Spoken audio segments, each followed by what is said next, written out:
Pessoal, começando esse vídeo, lembrando da importância da sua inscrição aqui para o canal. Caso você ainda não seja um inscrito aqui do canal do Professor Leonardo, considere se inscrever no canal, ative as notificações, deixe seu like, o seu dislike, o seu comentário importantíssimo para a nossa reflexão e compartilhe esse vídeo. Vamos trazer mais pessoas para essa nossa corrente de reflexão. Vamos ver se a gente consegue atingir a marca dos 29 mil inscritos até o final do ano. Seria uma grande virada de ano nós chegarmos aos 29 mil inscritos. Será que a gente consegue atingir essa marca? Espero que sim. Vamos ver, né? E assim,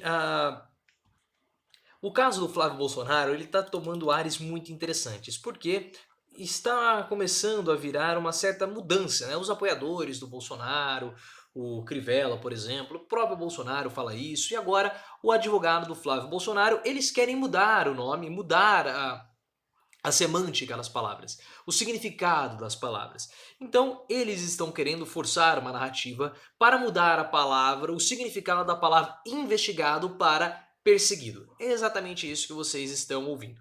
Porque todos os comentários, as declarações, o próprio Crivella falou que o Flávio Bolsonaro é um perseguido e agora o advogado dele, o Frederic Vassev, disse que o Flávio Bolsonaro ele é também um perseguido do Ministério Público. Então o Ministério Público ele quer incriminar a todo custo o Flávio Bolsonaro e ele está perseguindo o seu cliente, olha só, porque sem nenhum tipo de motivo o Flávio Bolsonaro ele está sendo perseguido pelo Ministério Público que quer transformá-lo em um criminoso na marra. E aí o advogado, o Frederic, ele fala o seguinte, que o Flávio Bolsonaro ele é um senador e não um vendedor de chocolates. Bom, primeiro, se o Flávio Bolsonaro não é um vendedor de chocolates, por que ele tem uma franquia de chocolates? Quem tem uma franquia, uma loja de chocolates, logo é um vendedor de chocolates.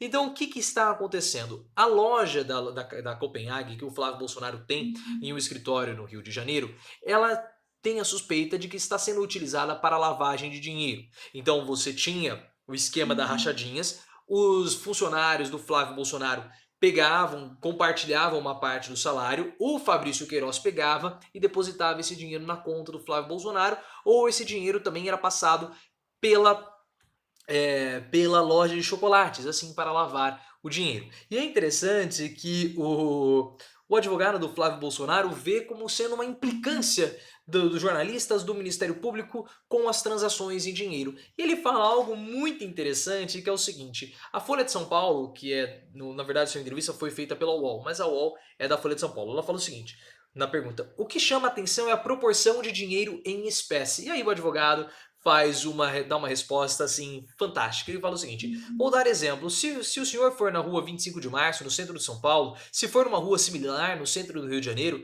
existem localidades que, por vários motivos e circunstâncias distintas, certos comércios que movimentam mais ou menos dinheiro, mais ou menos cheque, mais ou menos cartão de crédito. Se nós entrarmos na Rocinha, acho que vai ser pouca quantidade de cartão de crédito usada, mais dinheiro. Olha o perigo de incriminar pessoas por aumento ou diminuição das vendas. O tipo de movimentação, se for cartão ou dinheiro. Tudo isso é sinônimo de ilícito e tampouco crime. Tudo isso não é sinônimo de ilícito ou tampouco crime. Há uma caça às bruxas, uma pré-condenação em que já está incutido na cabeça de todos. Ele é culpado. A questão é o seguinte, pessoal. As transações elas são feitas em dinheiro porque com a transação em espécie fica muito mais difícil você rastrear esse dinheiro. Então a lavagem de dinheiro, geralmente essas coisas, são feitas em dinheiro vivo. Porque, como eu falei, você não tem como rastrear o dinheiro. A operação em cartão de crédito você consegue de um modo muito mais fácil rastrear.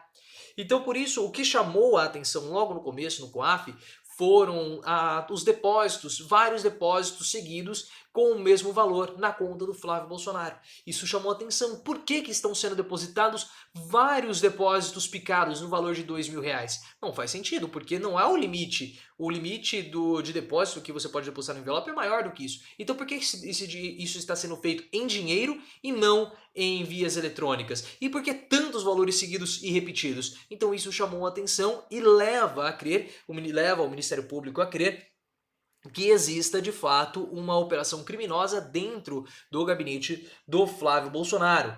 E aí o que está ocorrendo, né? Há uma total tentativa de falar que o Flávio Bolsonaro ele é um perseguido político. E falam até mesmo do Adriano, né? Ele fala aqui a respeito do Adriano. Deixa eu ler aqui para vocês. Qual é a relação entre Flávio Bolsonaro e o capitão Adriano Nóbrega, acusado de chefiar a quadrilha conhecida como Escritório do Crime, atualmente foragido? E ele fala o seguinte: o advogado. Muita gente está querendo transformar a família Bolsonaro e o presidente da República em criminosos, milicianos e assassinos. Isso caiu por água abaixo quando tentaram envolver o presidente no caso Marielle Franco. Faço uma pergunta: se o senhor Adriano Nóbrega é condenado pela o senhor Adriano Nóbrega é condenado pela justiça? Vou responder: não existe qualquer condenação criminal contra Adriano Nóbrega. Se ele não é condenado e apenas responde a uma ação penal, a um processo, ele é, segundo a lei brasileira, inocente até que se tenha uma sentença condenatória transitada em julgado. Então, na visão do advogado do Flávio Bolsonaro, o Adriano, que está foragido, se ele é inocente, se ele não tem problema, por que ele está foragido? Hã? Se ele não é o chefe do escritório do crime, por que ele está foragido? Qual que é o medo que ele tem da justiça? Aí que está a grande questão. É inocente até que tem uma prova definitiva de culpa no Poder Judiciário. Não há qualquer prova de que ele seja da máfia do crime. Parece, segundo alguns advogados, que há uma armação para incriminá-lo, inclusive com o deliberado propósito de, num segundo momento, vinculá-lo à família Bolsonaro. Procure quais são as provas e elementos contra Adriano. Vocês terão uma bela surpresa. Então, ou seja, o Adriano agora ele é inocente, ele não faz parte do escritório do crime, segundo palavras do próprio advogado do Flávio Bolsonaro. Então, se o Adriano é tão honesto, se é tão gente boa, por que ele está foragido da justiça? Perceba que a coisa não cola? 10 anos atrás ele era capitão do BOPE, conhecido como herói da PM, que subia as favelas do Rio de Janeiro, expondo sua vida a risco, tomando tiro de fuzil para combater o crime e o tráfico. Perceba que ele quer dar um ar de heróico, um ar de coitado no Adriano, que está foragido. Temos que lembrar, ele é tão bom, tão herói que ele está foragido. A bandeira do meu cliente sempre foi a valorização da classe policial, a bandeira da segurança pública, a bandeira da integridade física da população. Não só Adriano, mas vários policiais foram condecorados pela família Bolsonaro. Devemos analisar a aproximação de Flávio Bolsonaro e Adriano dentro desse contexto.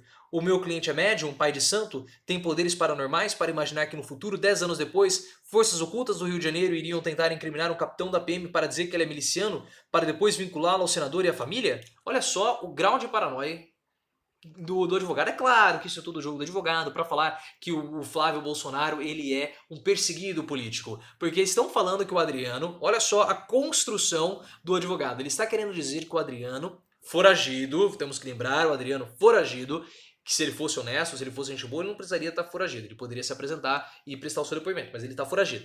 Então, segundo a visão do advogado do Flávio Bolsonaro, a versão do advogado do Flávio Bolsonaro, o Adriano só está sendo incriminado para poder depois condenar o Flávio Bolsonaro. Então tudo isso é uma grande armação, tanto o Adriano quanto o Flávio Bolsonaro são inocentes e tudo isso é uma grande armação para justamente prejudicar o Flávio Bolsonaro. Se é uma grande armação, por que o Adriano está foragido? Essa é a pergunta que não quer calar. Quando o senador homenageou esse cidadão, não sabia que 10 anos depois ele seria acusado pelo Ministério Público de crime. Então quem está errado aqui é o Ministério Público que está acusando. E se o Flávio Bolsonaro ele também tem tanto medo assim, tá tão correto, é tão inocente, por que pediu habeas corpus? Por que ele pediu